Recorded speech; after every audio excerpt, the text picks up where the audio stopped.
Hello everyone. আজ Sunday, তো আমি সকাল সকাল চলে এসেছি রান্নাঘরে। দেখো চা করছি। আসলে আমি অত চা খাই না, কিন্তু রবিবার যেহেতু সবাই বাড়িতে আছে তাই চা তো করতেই হবে। সকাল সকাল চাটা খেয়ে নিয়ে এবার কাজে লেগে পড়বো। আর আমার জানো তো, চায়ের সাথে টোস্ট খেতে খুব ভালো লাগে। আমার অন্য বিস্কিট ভালো লাগে না, আমি শুধু টোস্টই খাই। তো বরকে বলেছিলাম আগের দিন যাতে টোস্ট কিনে আনে, তাই ও এনেছিল। আর এই যে সকাল সকাল চায়ে টোস্ট ডুবিয়ে খাওয়ার, আহা কিসের স্বাদ, কি বলবো।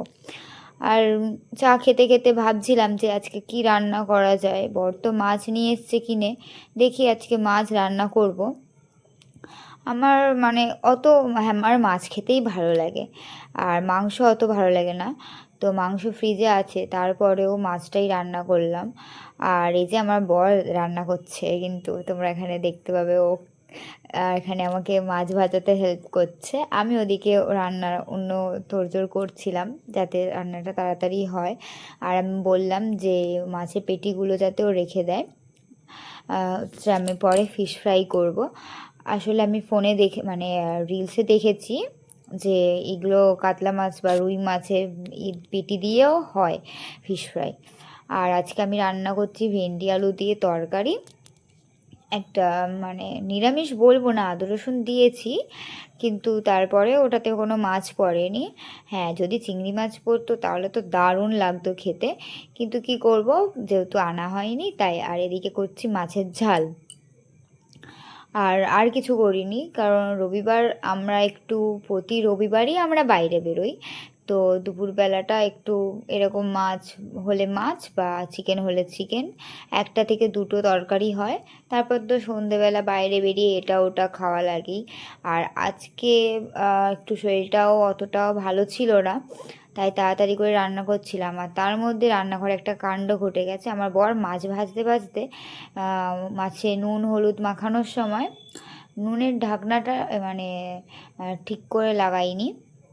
আর আমি সেটা নিতে গিয়ে পড়ে গেছে আমার হাত থেকে। হ্যাঁ, তো এই জিনিসটা হয়েছে, কি বলবো, এতটা খারাপ। জিনিসটা নষ্ট হলে তো গায়ে লাগে, সেটা আমি নিতে পারিনি আর ইউজ করার জন্য। আর এদিকে হচ্ছে আমার রান্না হচ্ছে। রান্নাটা আজ তাড়াতাড়ি করে খেয়ে দিয়ে শুয়ে পড়বো দুপুরে। আজ জানো তো আমার বরের ছুটিই ছিল, কিন্তু তারপর হঠাৎ করে কাজের ওখান থেকে ফোন আসে, ও বললো কাজে যেতে হবে। তো আমি বললাম ঠিক আছে, তাহলে দুপুরে খাওয়া দাওয়াটা করেই যাও। আর ও তো চলে গেল কাজে খেয়ে দিয়ে। আর আমি দুপুরে খেয়ে টেয়ে তারপর আবার শুয়ে একটু ঘুমিয়ে নিলাম। ঘুম থেকে উঠে হচ্ছে বসেছিলাম, একটু আম নিয়ে এসেছিলো যেহেতু আগের দিন বাজার থেকে। আর এখন তো অতটাও আম ওঠেনি বাজারে, সবে সবে এখন হচ্ছে। আর এবছর তোমরা তো জানো, যা বৃষ্টি হয়েছে, যা শিল পড়েছে, এবছর মনে হয় না আর আম খাওয়া যাবে বলে। তো দেখাই যাক এবার কি হয়। এবার সত্যি 2026টা যে এত, মানে আমার তো একটু খারাপই যাচ্ছে শুরু থেকে, আমি জানি না কেন। 2025ও আমার অতটাও ভালো যায়নি, সিরিয়াসলি। তো এখানে হচ্ছে মশলা কষাচ্ছি আমি, এটা মাছ রান্না হবে মাছের জন্য। এদিকে মাছের ঝাল হবে। আসলে মশলাটা যদি ভালো কষানো হয় না, দেখবে তরকারিও খুব সুন্দর হয়েছে। আমি অতটাও রান্নায় পারদর্শী নই, তবুও যেটুকু পারি সেটুকুই বলছি। এখানে রেগুলার মশলাগুলো আমি দিচ্ছি। আর আগে পেঁয়াজ ভেজে, আদা রসুন ভেজে, তারপরে টমেটো দিয়ে আর নুন, জিরে গুঁড়ো, লঙ্কা গুঁড়ো, হলুদ গুঁড়ো এগুলো দিয়েছি। দিয়ে ভালো করে কষিয়ে নিয়ে জল ঢেলে তারপর মাছ দেবো। আর আর ধনেপাতাও ছিল বাড়িতে, তার জন্য ওপর দিয়ে একটুখানি ছড়িয়ে দিয়েছিলাম। মাছের ঝাল মানে মাছের ঝাল বলো, সেটা হোক মিষ্টি জলের মাছ বা হোক সমুদ্রের মাছ, দেখবে একটু মাছের ঝাল করার সময় ওপর দিয়ে ধনেপাতা ছড়িয়ে দিলে না, দারুণ একটা স্মেল পাওয়া যায়। আমার তো ভালো লাগে, এবার তোমাদের কার ভালো লাগে না লাগে আমি তো জানি না। তো আমার খুব ভালো লাগে, আমি তো এরকমভাবেই মাছ রান্না করি। আর হচ্ছে এই যে দেখো প্রায় আমার রান্নাটা এবার শেষের দিকেই, হ্যাঁ শেষের দিকে বলা ভুল, সরি আমি তো ভুল করছি, এখনও ভিন্ডির তরকারি হচ্ছে সাইডে। আসলে জানো তো আমার মানে নতুন নতুন একটু প্রবলেম হচ্ছে, এক হাতে ফোন ধরা, এক হাতে ক্যামেরা মানে করা, আবার রান্না করা একটু প্রবলেমই হচ্ছিল। অনেক কষ্টে আমি মানে নিজে নিজে একা একা ওইগুলো ভিডিও ক্লিপগুলো নিয়েছি। আর এটা হচ্ছে ভিন্ডির তরকারির জন্য পেঁয়াজ ভাজা হচ্ছে, অল্প তেলই দিয়েছি কারণ আমার অত তেল খাই না, আমরা অল্প তেলেই রান্না করার চেষ্টা করি। আর অল্প তেল খেলে দেখবে, এখন তো জানোই সবার কোলেস্ট্রল আছে, আর অল্প তেলে এখন মানে রান্না করাটা আমার কাছে বেটার মনে হয়, আমি সেটাই করি। আমার মানে এখানে বিয়ের পর অভ্যাস হয়ে গেছে অল্প তেলে রান্না বান্না করার, কিন্তু হ্যাঁ যেই তরকারিতে যতটুকু দিতে হয় সেটা তো লাগবেই বলো, সেটা তো আর হয় না।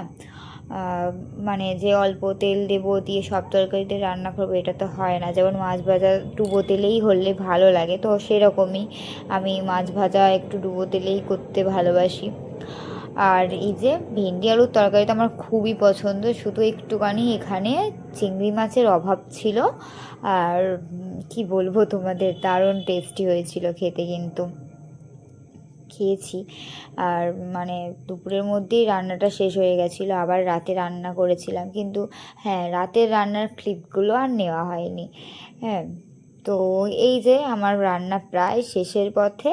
তারপর খাওয়া দাওয়া হয়ে গেলে আমি কখনোই দুপুর হোক বা রাতে হোক কখনোই না, আমার এটা ব্যাড হ্যাবিটস হয়তো, আমি কখনোই বাসন মাজি না রাত্রেবেলা হোক বা মানে দুপুরে খাওয়ার পরে, মানে সাথে সাথে কাজটা করি না, এটাই হচ্ছে আমার মানে কি বলতো, আমার খাওয়া দাওয়ার পরে পেটটা এত ভার লাগে, মনে হয় না যেন যে আর নেক্সট টাইম কোনো কাজ করি।